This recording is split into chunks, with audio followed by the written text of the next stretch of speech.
নুয়েরদের বিয়েতে বরপক্ষ কনে পক্ষকে গরু দেবে, এটাই প্রধান শর্ত। আর যদি গরু না দেওয়া হয়, সমাজের চোখে সেই বিয়ে কখনো বৈধ বলে গণ্য হয় না। যদি স্ত্রী সন্তান থাকেও, সন্তানের উপর পিতার আইনি বা সামাজিক কোনো অধিকার থাকে না। আসলে এখানে বায়োলজিক্যাল ফাদার হিসেবে পিতৃত্ব নির্ভর করে না, বরং নির্ভর করে যে গরু দিয়েছে তার উপর।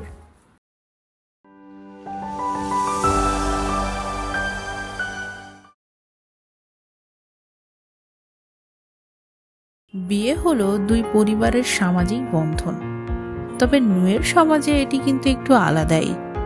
কারণ তাদের কাছে বিয়ে হলো সন্তানের বৈধতা নিশ্চিত করার একটি প্রক্রিয়া, পাশাপাশি এটি গরু ও সম্পদ বিনিময়ের অন্যতম একটি মাধ্যম।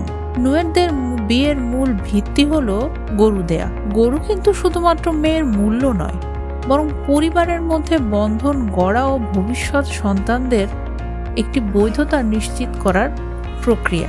পণ হিসাবে এখানে গরুকেই প্রাধান্য দেওয়া হয়। পণ প্রথার মধ্যে অন্যতম একটি গুরুত্বপূর্ণ বিষয় হলো বরপক্ষ কনে পক্ষকে গরু দেবে, আর এটাই বিয়ের প্রধান শর্ত।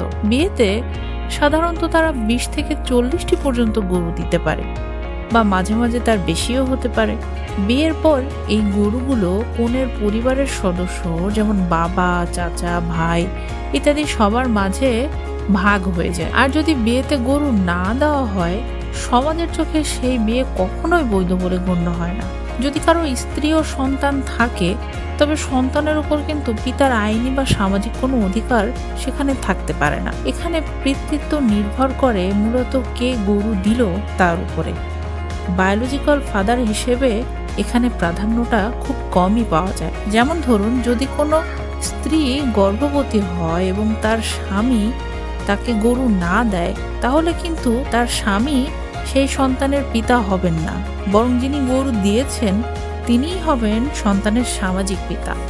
যদি স্ত্রী কোনো কারণে বাচ্চা না দেয় কিংবা গরু ফেরত না দেয়, তবে কিন্তু সম্পর্ক ভাঙা যায় না।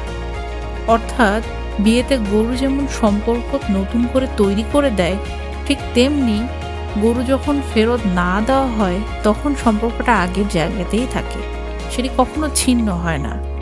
তবে নুয়েরদের মাঝে আরও একটি অদ্ভুত নিয়ম আছে, আর সেটি হলো ঘোস্ট ম্যারেজ বা ভৌতিক বিয়ে। যেমন কোনো পুরুষ অবিবাহিত অবস্থায় যদি মারা যায়, তাহলে তার ভাই বা আত্মীয় তার নামে বিয়ে সম্পন্ন করতে পারে এবং গরু আদান প্রদান করতে পারে। সন্তান হলে মৃত লোকটিকেই কিন্তু আবার পিতার মর্যাদা দেওয়া হয়। এর পিছনে বিশ্বাস হলো ওই যে বংশের নাম ও গরুর উত্তরাধিকার সেটি যেন রক্ষা থাকে। একজন পুরুষ চাইলে কিন্তু আবার একাধিক স্ত্রীও রাখতে পারে, যদি সে যথেষ্ট পরিমাণে গরু দিতে সক্ষম হয়।